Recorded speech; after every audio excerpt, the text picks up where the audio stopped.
Okay, ચલો આપણે ગયા લેક્ચરમાં રિવિઝન કરેલું હતું, બરાબર. અને હવે આપણે અત્યારે એના ઉપરના આધારિત એમસીક્યુ ગણવાના છે. જો એમસીક્યુ જે આપણે ગણશું એનો હું તમને નંબર કહી દઉં છું. આપણે ત્યાંથી ત્યાંના એમસીક્યુ ગણવાના. કાર્નોટ એન્જિનના એમસીક્યુ આપણે પૂરા થઈ ગયા છે.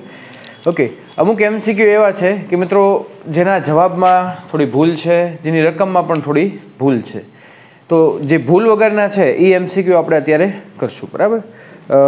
એમસીક્યુ નંબર અત્યારે આપણે કરશું 232થી એમસીક્યુ 232 232. મટીરિયલ છે બધા પાસે કે નહીં? ઓકે, ચલો રકમ શાંતિથી સાંભળજો, કાંઈ વાંધો નહીં, એમાં કંઈ પ્રોબ્લેમ નહીં થાય, બરાબર.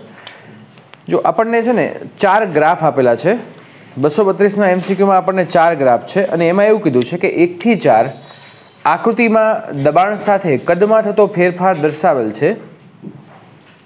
ઓકે, કે જ્યાં વાયુને પથ એ બી સી ડી એ પર લઈ જવામાં આવે છે, તો વાયુની આંતરિક ઉર્જામાં થતો ફેરફાર આપણે મેળવવો છે મિત્રો. જો આ રીતે છે, ધ્યાન રાખજો. આપણને 4 ગ્રાફ આપેલો છે. પહેલા ગ્રાફ આ રીતે છે.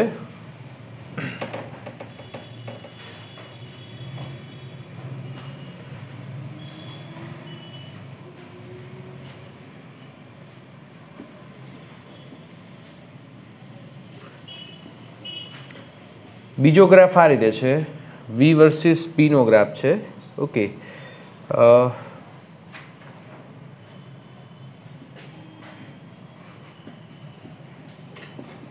ત્રીજો ગ્રાફ આ રીતે છે.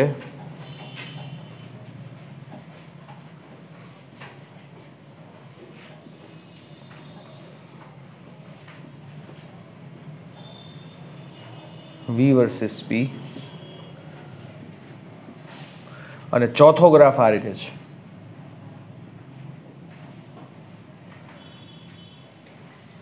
અચ્છા, 4 ગ્રાફ ઉપરથી મને એમ કહો તમે કે આ કેવી પ્રક્રિયા છે? યસ, કેવી પ્રક્રિયા છે? ચક્રીય. છેલ્લે દેખાય બધાને? પાકું અહીંયા? ઓકે, તો હા, આગળ અહીંયા આવી જાઓ. એટલે આ નડે છે આ. ઓકે, ચલો પહેલા ડિસ્કશન કરી લઈએ. આ કેવું છે? ચક્રીય પ્રક્રિયા. તો ચક્રીય પ્રક્રિયા હોય ત્યારે મિત્રો આપણને ખબર છે કે પ્રારંભિક સ્થાન અને અંતિમ સ્થાન કેવા હોય? સરખા. અને આંતરિક ઉર્જાનો આધાર થર્મોડાયનેમિક્સના પ્રથમ નિયમ મુજબ આંતરિક ઉર્જાનો જે આધાર છે એ કોની ઉપર છે? પ્રારંભિક સ્થાન અને અંતિમ સ્થાન. એ બંનેમાં ફેર હોય તો આંતરિક ઉર્જાનો ફેરફાર આપણને મળે. અને એ બંને એક જ હોય તો આંતરિક ઉર્જાનો ફેરફાર કેવો થઈ જાય? શૂન્ય. એટલે આપણો આન્સર છે આની અંદર એવું કીધું છે કે 1 થી 4 દરમિયાન દરેક કિસ્સામાં ધન હોય, 1, 2 અને 3માં ધન પરંતુ ચોથામાં શૂન્ય. સી ઓપ્શન, 1, 2 અને 3માં ઋણ પરંતુ ચોથામાં શૂન્ય, અને બધા જ કિસ્સાઓમાં શૂન્ય. તો જવાબ શું આવશે? બધા જ કિસ્સાઓમાં શૂન્ય. સ્વાભાવિક વાત છે ને કે આ બધી ચક્રીય પ્રક્રિયા છે. ચક્રીય પ્રક્રિયા હોય તો ડેલ્ટા યુ બરાબર શું થાય? 0, કારણ કે આંતરિક ઉર્જાનો ફેરફાર 0. અંતિમ સ્થાન ને પ્રારંભિક સ્થાન સમાન છે. ઓકે, આમ ફેરવીશ તો દેખાય હવે કે તમને તકલીફ પડે? ચલો કાંઈ વાંધો નહીં, હવે આપણે અહીંયા આવી જઈએ. હવે 233મો એમસીક્યુ. વાયુના 5 મોલનું તાપમાન અચળ કદે 100 ડિગ્રી સેલ્સિયસથી 120 ડિગ્રી સેલ્સિયસ થાય છે. આંતરિક ઉર્જામાં થતો ફેરફાર મ્યુ બરાબર આપ્યું છે આપણને 5 મોલ. ઓકે, પછી તાપમાન છે એ T1 બરાબર આપ્યું છે 100 ડિગ્રી સેલ્સિયસ અને T2 બરાબર તાપમાન આપ્યું છે 120 ડિગ્રી સેલ્સિયસ. આ બંનેનો તફાવત એટલે શું થાય મિત્રો? 20 ડિગ્રી સેલ્સિયસ. થોડું ઝડપથી કામ કરીશું કારણ કે અમુક એમસીક્યુ છેલ્લા છે, એ ગણતરી તમારે જાતે કરવાની છે. અને આંતરિક ઉર્જામાં થતો ફેરફાર મિત્રો, આંતરિક ઉર્જામાં થતો ફેરફાર એટલે ડેલ્ટા યુ બરાબર 80, બરાબર. તો અચળ કદે વાયુની કુલ ઉષ્માધારિતા મેળવો.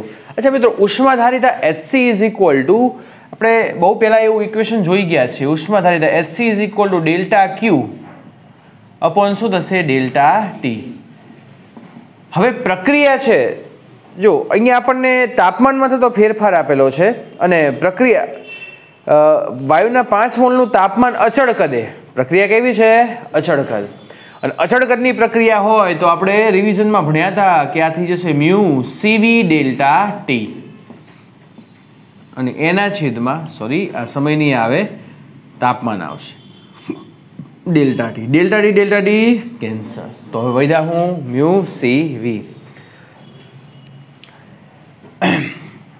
સીવી નો હિસાબ આપણે અહીંયા ઓકે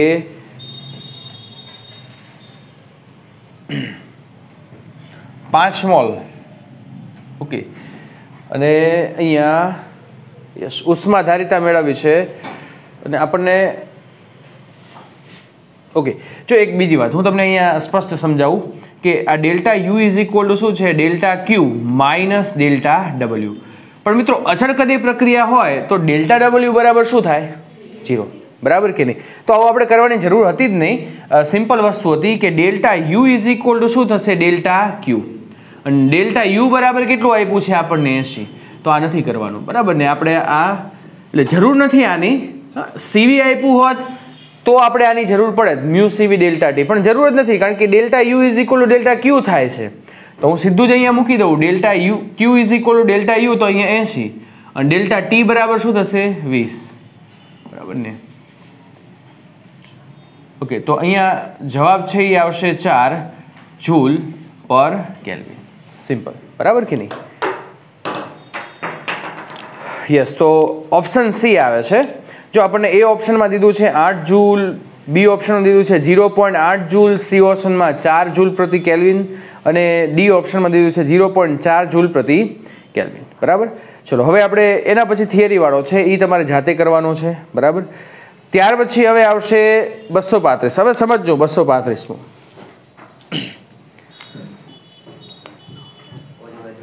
યસ. જેને તકલીફ પડતી હોય એ લોકો છેલ્લે જતા રહેશે કારણ કે અહીંયા દેખાવામાં થોડું અઘરું પડી જશે આપણને. બોલો.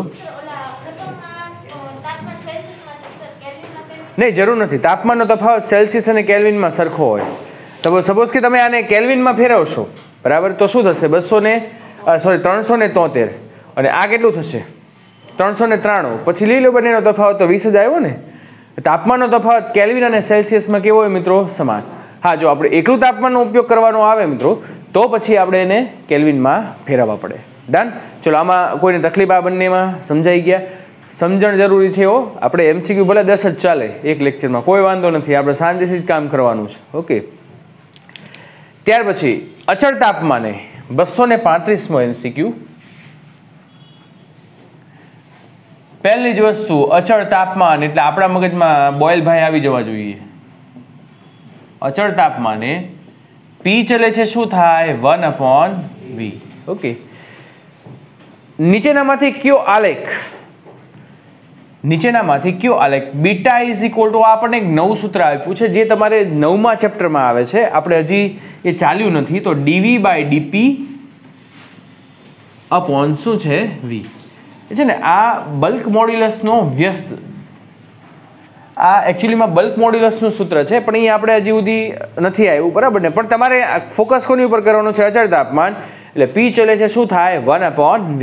હવે એવું કીધું છે કે દબાણ, અચ્છા, આ બીટા અને કહેવાય બીટા વર્સિસ પીનો સાથેનો ફેરફાર કેવો હોય? તો એક વસ્તુ ધ્યાન રાખજો કે અચળ તાપમાને કોઈ પણ આલેખ હોય એ બોયલના નિયમ મુજબ કેવો હોય? તમને બધાને ખબર છે. પી વર્સિસ વી નો આલેખ આ રીતે હશે. અતિવલય કેવો આલેખ છે મિત્રો? અતિવલય. બરાબર ને? તો આપણને 4 ગ્રાફ આપેલા છે. જો બીજો ગ્રાફ આમ આપ્યો છે, અહીંયા બીટા લખેલું છે, બરાબર ને? બીટા વર્સિસ પી. બરાબર. પણ બંને વ્યસ્ત પ્રમાણમાં જ છે. જો ડીપી અહીંયા આને હું આમ લખું, વી ચલે છે 1/p, તો એ ગ્રાફ તો આવો જ આવશે, એમાં કાંઈ ફેરફાર નહીં. વી અહીંયા, પી અહીંયા આવી જશે, કોઈ ફેરફાર નહીં થાય, પણ એકબીજાના વ્યસ્ત પ્રમાણમાં છે. ઓકે. તો આપણને 2-3 બીજા ગ્રાફ આ રીતે આપ્યો છે. બીજો, પછી ત્રીજો ગ્રાફ આપણને આ રીતે આપ્યો છે. વધે તો નહીં, આ તો સંબંધ ક્યારે નહીં આવે. અને ચોથો ગ્રાફ આ રીતે છે.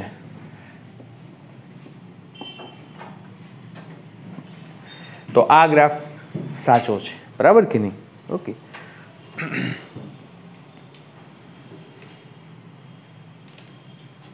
ચલો ત્યાર પછી બલ્ક મોડ્યુલસનું એમસીક્યુ છે, એટલે એ આપણે નથી કરતા. 236, 237 અને પછી આવશે 238. ચલો ધ્યાન અહીંયા બધાનું કન્સેપ્ચ્યુઅલ એમસીક્યુ છે.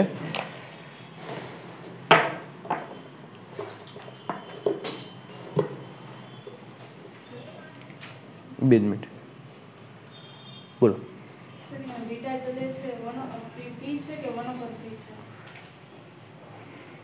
આ છેદમાં આવી જાય કે નહીં તો વ્યસ્ત સંબંધ થઈ ગયો. હે તો આની જેમ જ થયું ને? ક્લિયર?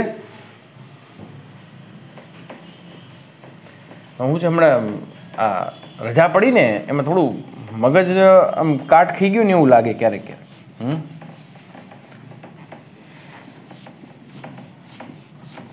અમુક જણા કે મગજ હોય તો કાટ થાય. હે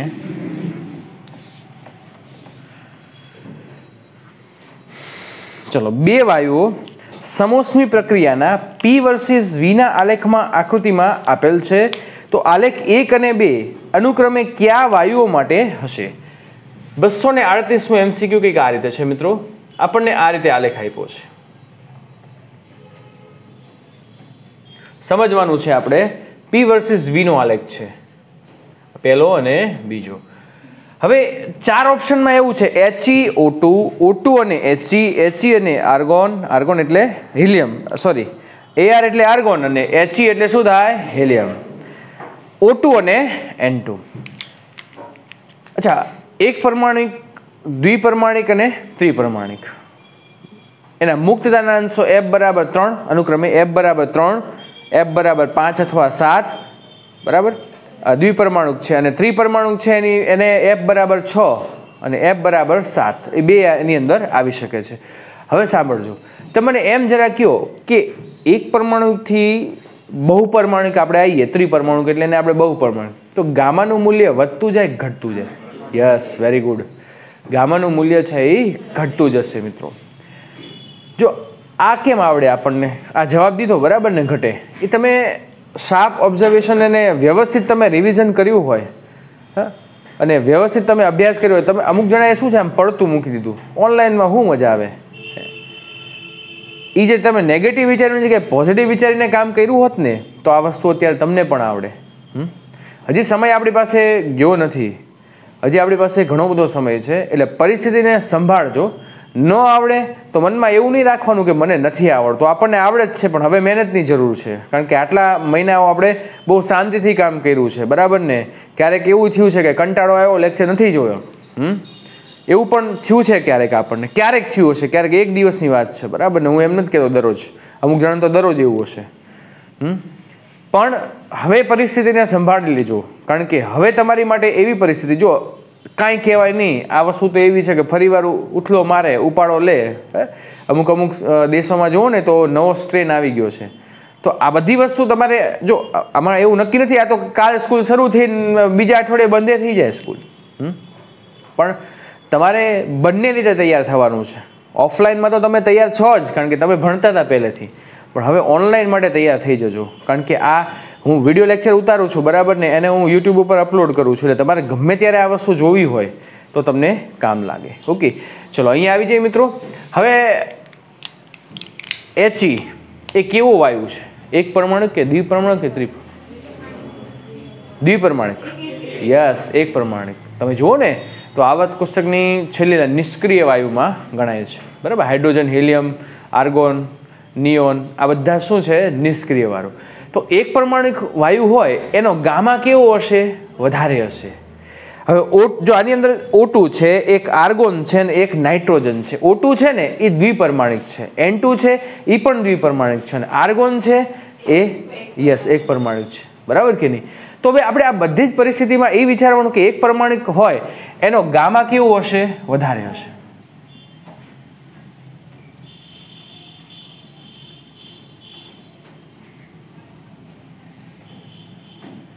અને બહુપરમાણુય હોય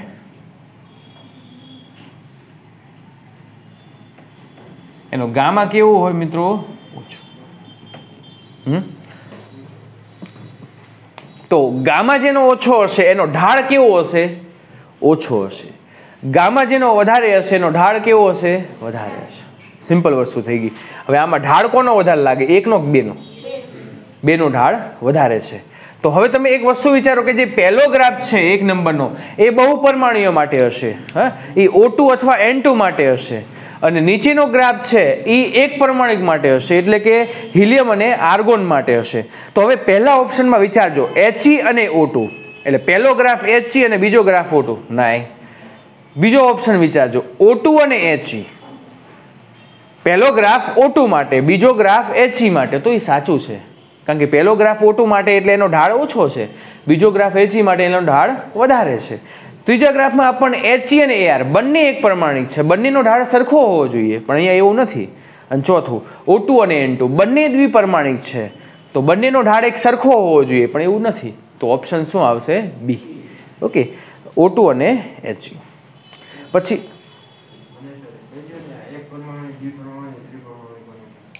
શું કહી દઉં?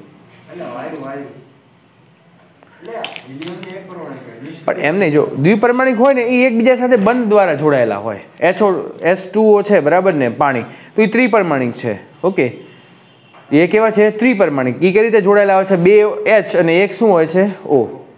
ઓકે, તો અહીંયા સપોઝ કે જો હું એમ કહું O2 છે, N2 છે, Cl2 છે, HCl છે, એ બધા દ્વિપરમાણિક છે કે જેમાં બે પરમાણુ હોય ને એકબીજા સાથે બંધ દ્વારા જોડાયેલા. જે એકલા હોય ને, જેમ કે નિષ્ક્રિય વાયુ બધા એકલા હોય, હાઇડ્રોજન, હિલિયમ, નિયોન, આર્ગોન, બરાબર ને, આ બધા જ કેવા હશે? નિષ્ક્રિય વાયુ, જે એકલા હોય, કોઈ સાથે જોડાયેલા હોય નહીં. અને ત્રિપરમાણુમાં છે ને બે વસ્તુ હોય, રેખીય અને અરેખીય. અરેખીય કેવા હોય? આ રીતે ત્રિકોણાકાર જોડાયેલા હોય, હા. અને રેખીય કેવા હોય? આ રીતે યસ, સીધી લાઈનમાં જોડાયેલા હોય, બરાબર ને. ઓકે, તો એવા જે પરમાણુ છે એને ત્રિપરમાણુ કહેવાય. દ્વિપરમાણુ એટલે એમાં બે પરમાણુ હોય અને બંને બંધ દ્વારા જોડાયેલા હોય, ને એક પરમાણુ એટલે ખાલી નિષ્ક્રિય વાયુ હોય.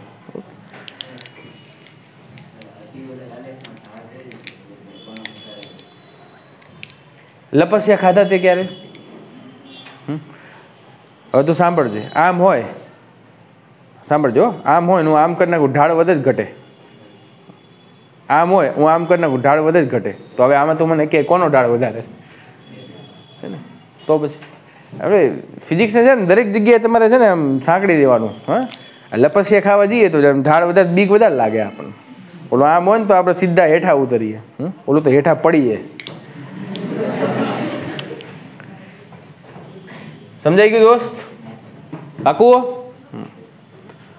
શંકાને કોઈ સ્થાન ન હોવું જોઈએ.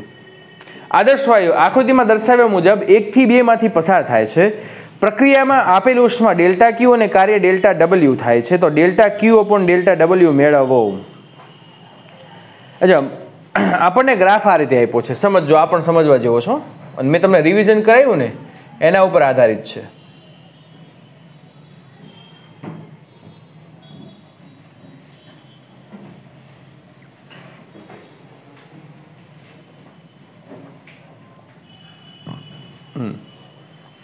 મને કહેશો દોસ્તો આ ગ્રાફમાં શું અચળ છે?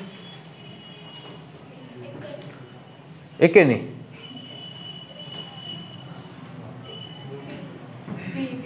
હા, દબાણ કેવું છે? અચળ. કારણ કે દબાણ અચળ હોય ને ત્યારે V વર્સિસ T નો ગ્રાફ આપણે લઈ શકીએ. ઓકે, હવે સાંભળજો, દબાણ અચળ છે ત્યારે V વર્સિસ T નો ગ્રાફ છે એ કેવો થાય? સુરેખ થાય, બરાબર કે નહીં? તો ડેલ્ટા ક્યુ અપોન ડેલ્ટા ડબલ્યુ. ઓકે, સાઈડમાં આપણે ગણતરી કરીએ કારણ કે થોડી લાંબી ગણતરી છે.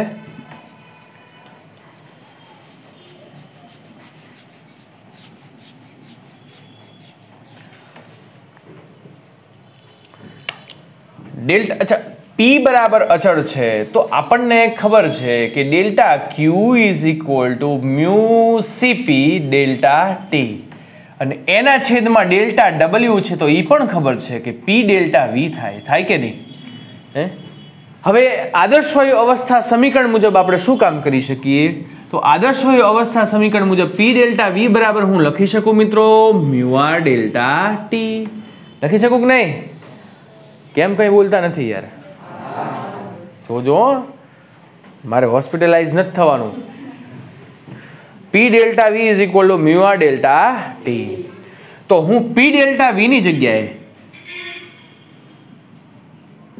Mu CP delta T upon mu R delta T. તો મ્યુ ડેલ્ટા ટી કેન્સલ. તો CP અપોન R. અને તમને બધાને યાદ છે એવો મને પૂરેપૂરો વિશ્વાસ છે કે આ તો બધાએ વ્યવસ્થિત કર્યું જ હશે. CP is equal two R gamma. યાદ છે બધાને? આપણે રિવિઝનમાં ખાસ આ કામ કર્યું હતું. હા, તો આ જ વસ્તુને હું અહીંયા મૂકી દઉં મિત્રો. તો delta Q upon delta W. R gamma upon gamma minus 1 એવું અહીંયા મૂકવું તો R કેન્સલ થઈ જશે. તો આપણો જવાબ આવશે gamma upon gamma minus 1. Okay મિત્રો, થઈ ગયું? તો આપણે બધાને આગળ જઈએ. આપણે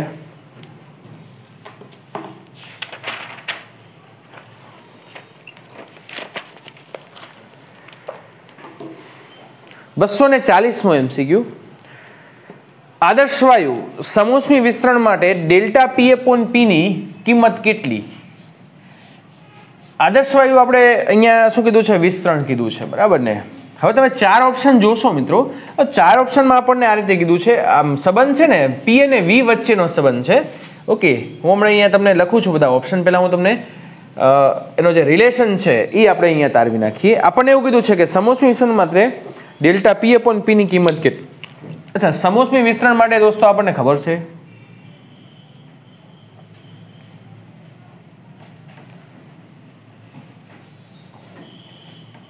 P અને V વચ્ચેનો સંબંધ શું થાય? PV રેઝ ટુ ગામા બરાબર અચળ. આવડે જ છે આપણને?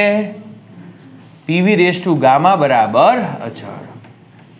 ઓકે, તો P ચલે છે શું થાય? 1 upon V raise to gamma. થાય કે નહીં? ઓકે, હવે ખ્યાલ હોય તો આપણે બીજા ચેપ્ટરમાં આવું કામ કરતા. પ્રતિશત ત્રુટિ મેળવવા માટે શું કામ કરતા? કે જ્યારે કોઈ પણ બંને વચ્ચેનો સંબંધ હોય તો હું આમ કહી શકું સીધું ડેલ્ટા P અપોન P.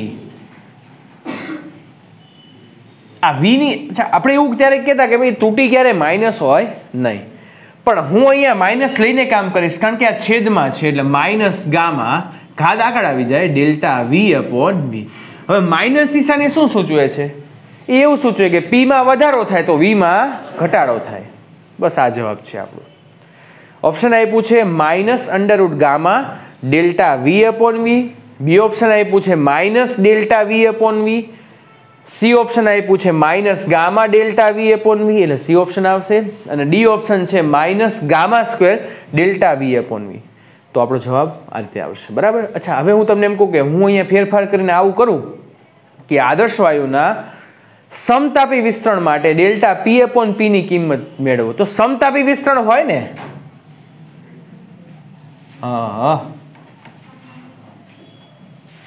તો P ચલે છે 1 અપોન V થશે મિત્રો. તો delta P upon P is equal two minus delta V upon V. તો આ જવાબ આવે.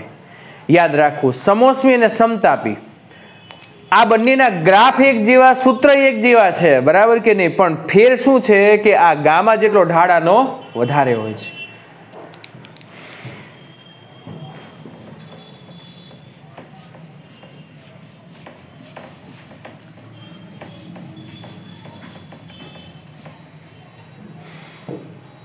યસ, હવે સરસ મજાનું MCQ સમજી લો કે આ MCQ છે કોમ્પિટિટિવ એક્ઝામમાં 100% આવા પ્રકારના MCQ હોય ને હોય જ છે. આ ચેપ્ટરમાંથી થર્મોડાયનેમિક્સમાંથી કાં તો કાર્નોટ એન્જિનનો એક MCQ હોય અને કાં તો સમોષ્મી પ્રક્રિયાનો એક MCQ હોય છે. 90% કિસ્સામાં 90% આપણે એમ જોઈએ ને તો 2-3 વર્ષે કદાચ એકાદ વાર સમતાપી પ્રક્રિયાનો પૂછાઈ ગયો, બાકી સમોષ્મીનો જ હોય અથવા તો કાર્નોટ એન્જિન હોય ને આવા પ્રકારનો હોય છે. જોજો 241મો. આદર્શ વાયુ 27 ડિગ્રી સેલ્સિયસ પર રહેલ છે એટલે T બરાબર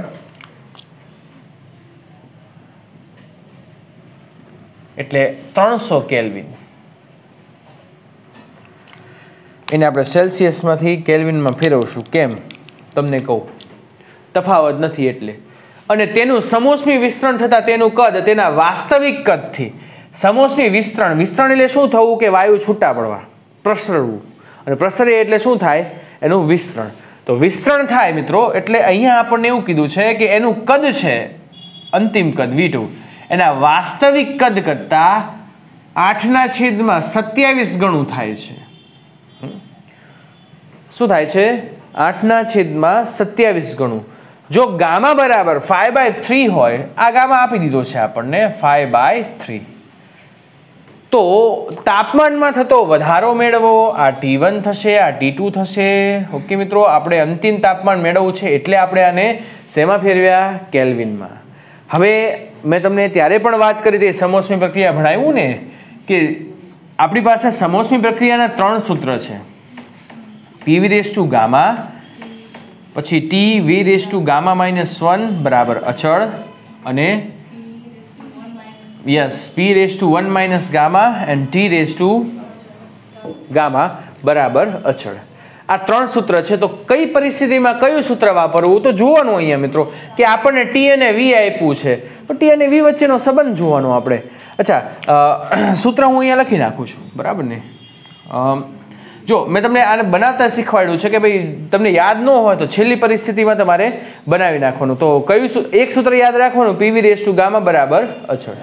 તો હવે T અને V વચ્ચેના સંબંધનું મારે સૂત્ર દર્શાવવું હોય તો T V(ગામા -1) બરાબર અચળ. તો મારી પાસે બે પરિસ્થિતિ છે, પ્રારંભિક અને અંતિમ. તો પ્રારંભિક અને અંતિમ પરિસ્થિતિ માટે હું આ રીતે કામ કરીશ. T1 V1(ગામા -1) T2 V2 gamma -1. મારે શું જોઈએ છે? T2. તો હું એને કર્તા તરીકે બનાવું મિત્રો. તો T2 = T1 અને બ્રેકેટમાં V1/V2. હવે ધ્યાનથી કામ કરવાનું. ધ્યાનથી એટલા માટે કહું છું કે આપણને ઘાત ગામા બરાબર કેટલી આપી છે? 5/3.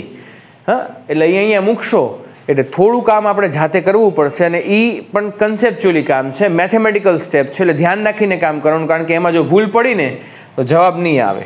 ઓકે, અહીં સુધી બધા પહોંચી જશે. તો T2 = T1. T1 = શું થશે? 300.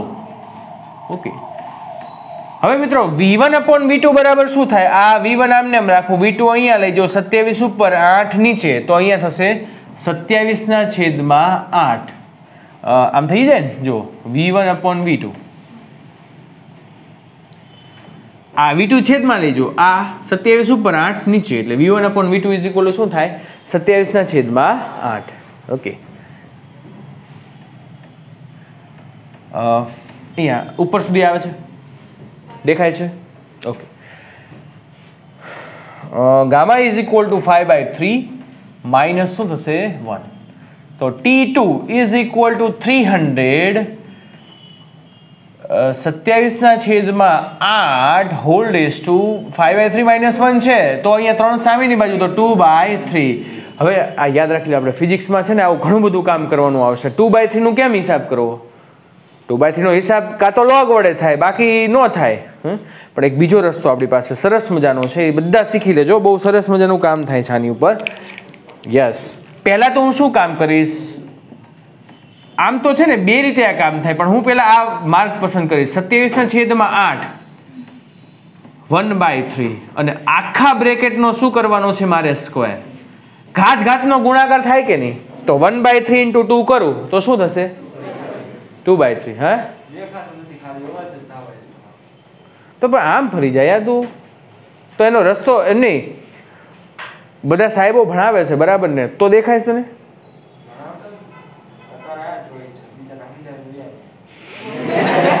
બિચારા તને ન દેખાતું કંઈક એડજસ્ટમેન્ટ. અહીંયા જો આ જગ્યા છે, આવી જાય તું તારી. ટેન્શન ન લે યાર, તને ટેન્શન આવે તો મને ટેન્શન આવી જાય. આનું કંઈક કરશું આપણે, બરાબર ને? આને એવું હશે ને તો નેક્સ્ટ ટાઈમથી અહીંયા જ મૂકી દઈશ ઉપાડીને, હો બિચારાને. મૂંઝામાં તું તો અહીંયા ધ્યાન. હવે દેખાય? હે, આજુબાજુવાળા સપોર્ટ કરજો એનો, ધક્કો નહીં મારતા ને કરી પડશે નીચે. ઓકે, ચલો મિત્રો અહીંયા ધ્યાન. મૂળ વાત ઉપર આવી જઈએ. સારું તે પૂછી લીધું, સમજાવ્યા પહેલાં જો વચ્ચે તે કંઈ કીધું હોત ને તો આમાં અડધાને સમજણે ન પડે. હવે આપણે સમજીએ અહીંયા. તો મેં આને છૂટું પાડી દીધું 1/3 અને 2, બરાબર ને. એટલે આ બંનેનો ગુણાકાર કરો એટલે આ પાછું આવી જાય. હે તો હવે હું પહેલાં શું કરીશ, આ ઘનમૂળ કહેવાય. 1/3 એટલે શું કહેવાય? ઘનમૂળ. તો 27નું ઘનમૂળ શું થાય? વાહ ભાઈ વાહ, હોશિયાર છો બધા જ, આવડે છે બધાને. 3. 8નું ઘનમૂળ શું થાય? 2. હવે વૈધો હું વર્ગ, બરાબર છે ને કે ભૂલ છે? 8નું વર્ગમૂળ 2/2 આવે ને. 8નું વર્ગમૂળ આવે, આપણે ઘનમૂળ લેવાનું. તો ઘનમૂળ તો છે ને, હું ખોટો નથી ને? પૂછી લેવું સારું, કારણ કે અત્યારના વિદ્યાર્થીઓ ગમે તેમ કરીને ખોટા સાબિત કરે. 3/2 નો શું થાય? સ્ક્વેર. એટલે 3નો વર્ગ 9 અને 2નો વર્ગ 4. 300 ગુણ્યા 9 4. એટલે આ આઈ થિંક 75 થવું જોઈએ. થાય જ તે. અને આ આઈ થિંક 675 થવું જોઈએ. થાય જ તે, કારણ કે જવાબ ઈ છે. બરાબર ને? 650. અચ્છા, હવે છે ને આ લોકોએ ઇંગ્લિશનું ગુજરાતી કર્યું છે. એટલે ક્યારેક ક્યારેક તકલીફ શું થાય, આપણને પૂછ્યું તાપમાનમાં થતો વધારો કેટલો હશે. હવે જો આ શબ્દ, આ વાક્યને જે લખ્યું છે ને એના પ્રમાણે જવાબ આ નથી. વધારો કેટલો થશે? પહેલાં તાપમાન કેટલું હતું? 300. પછી કેટલું થયું? 675. તો વધારો કેટલો થયો? 375. એટલે આ છે ને 300. આમાં એવું છે ક્યારેક ક્યારેક એ લોકો છે ને, આની અંદર મને ખ્યાલ નથી જવાબ શું આપેલો, છતાં એકવાર ચેક કરી લઈએ આપણે. કારણ કે ગુજરાતી કર્યું છે ને એમાં અમુક વાર એ લોકોએ વધારામાં બહુ ભૂલ કરી છે. આ વધારો ઘટાડો જે છે એમાં ભૂલ કરેલી છે. શું આન્સર આપ્યો જુઓ તો? છે 241મો છે. એટલે શું આન્સર શું છે? ABCD બી છે ને? હા, યસ. તો ક્યારેક ક્યારેક 675 આપે છે. એટલે તાપમાનમાં જે વધારો છે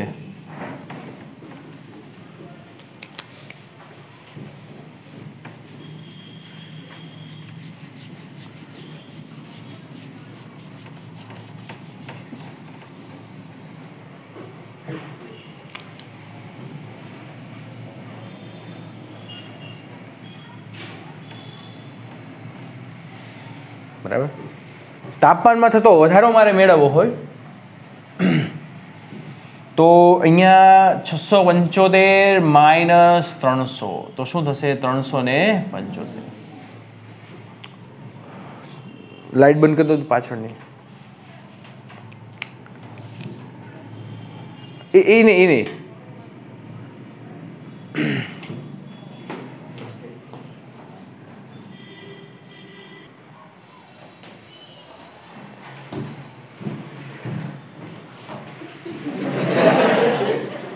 આવું થાય, ધર્મનો ધક્કો થાય. બરાબર.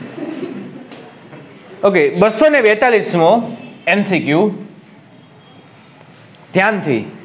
એક આણ્વીય વાયુ માટે વાયુના દબાણ અને તાપમાન વચ્ચેનો સંબંધ P ચલે છે, T⁻C છે. ઓકે, કે જ્યાં C બરાબર ખાલી જગ્યા અને બ્રેકેટમાં એવું કીધું છે કે આ પ્રક્રિયા કેવી છે? સમોષ્મી પ્રક્રિયા છે. હવે મિત્રો ખાલી એટલું મને કહો તમે. અચ્છા, હું પેલા આને છે ને થોડું વ્યવસ્થિત ગોઠવી દઉં.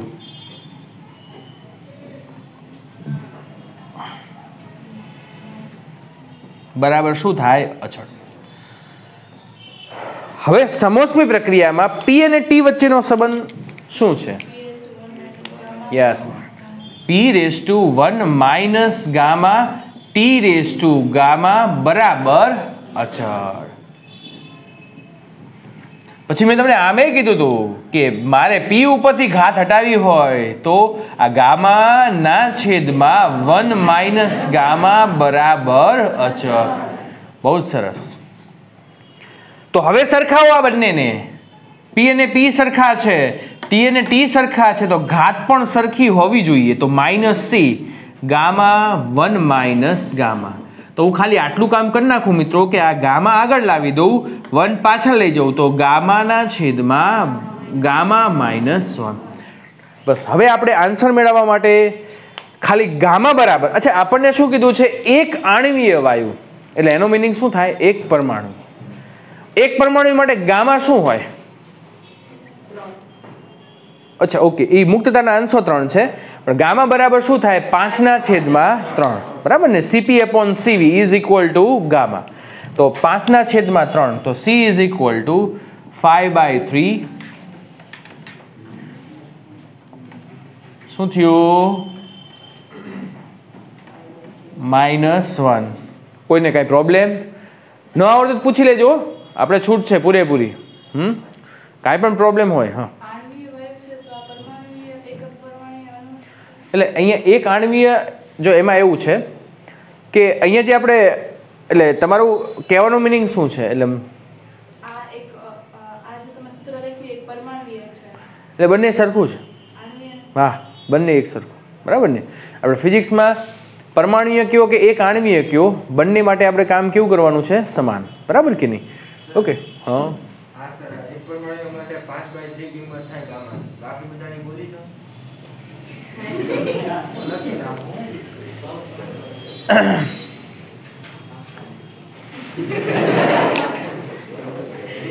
તો મને તો મહેનત કરાવડાવવાનું છું 12માં. કાંઈ વાંધો નહીં, ચલો લખો, હાલો, બસ તારી ઈચ્છા. એક પરમાણુય અથવા તો એક આણ્વીય માટે શું થશે, gamma is equal two 5/3. Okay, પછી દ્વિપરમાણુય માટે, હા હા,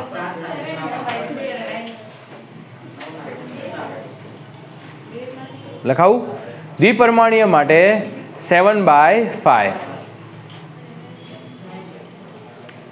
અચ્છા, દ્વિપરમાણુય રિજિડ રોટેટર લખો, સાઈડમાં કાઉન્સમાં RR લખી નાખો.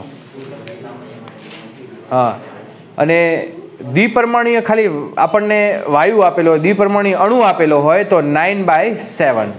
ઓકે, શું થશે, 9/7. બસ આ બે યાદ રાખજો, વધારે યાદ રાખવાની જરૂર નથી, બરાબર. ત્રિપરમાણુય માટે થાય છે, પણ એનો ઉપયોગ આપણે બહુ ઓછો આવશે, આ બેનો જ આવશે. ચલો અહીંયા ધ્યાન, હવે મૂળ વાત ઉપર આવી જઈએ. C is equal two 5/3. આ 3 સામેની બાજુ જાય તો 2/3, 3 કેન્સલ, તો C ઇઝ ઇક્વલ ટુ 5/2. આ આપણો જવાબ છે. ઓપ્શન શું છે?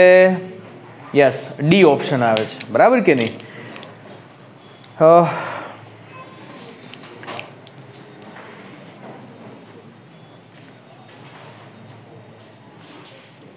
ઓકે મિત્રો, હવે એના પછીનો MCQ હું તમને સમજાવી દઉં છું. એક વાયુ જેના માટે ગામા ઇઝ ઇક્વલ ટુ 5/3 છે, તેને અચળ દબાણે ગરમ કરવામાં આવે છે, તો કેટલા ટકા ઉષ્મા બાહ્ય કાર્યમાં રૂપાંતરિત થાય? હવે આ જે આનું એક શોર્ટકટ સૂત્ર હું તમને આપું છું, જે આપણે આની અંદર થિયરીમાં છે. ઓકે, યસ,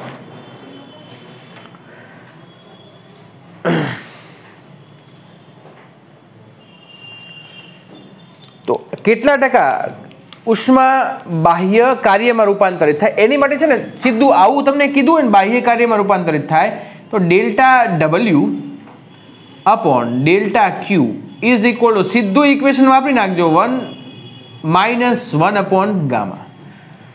તમને એવું કીધું હોય, અહીંયા શું વાત કરી છે કે એક વાયુ જેના ગામા બરાબર શું છે, 5/3, એટલે કયો વાયુ આપ્યો છે આપણને, એક પરમાણુ અથવા તો એક આણ્વીય, તો અચળ દબાણે ગરમ કરવામાં આવે છે, તો કેટલા ટકા ઉષ્મા બાહ્ય કાર્યમાં રૂપાંતરિત થવામાં વપરાશે? તો ΔW/ΔQ is equal two 1 - 1/γ.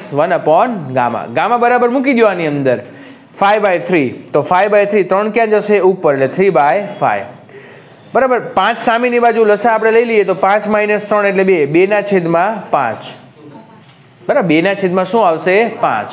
Okay, પર્સન્ટેજમાં ફેરવવું હોય તો ગુણ્યા શું કરવાનું, 100, તો 2/5 એને ગુણ્યા 100 એટલે શું થશે, 40. તો જવાબ 40% આવી ગયો. ઓકે, આ પરિસ્થિતિ, જો મેં તમને શું કીધું કે આની મેં તારવણી તમને નથી કીધી, સીધું યાદ રાખવાનું કીધું. એટલે તમારે પરિસ્થિતિ શું યાદ રાખવાની કે જ્યારે તમને એવું પૂછ્યું હોય કે કેટલા ટકા ઉષ્મા બાહ્ય કાર્ય કરવામાં વપરાશે, ઓકે, તો તમારે આ સૂત્રનો ઉપયોગ કરીને કામ કરવું, બરાબર.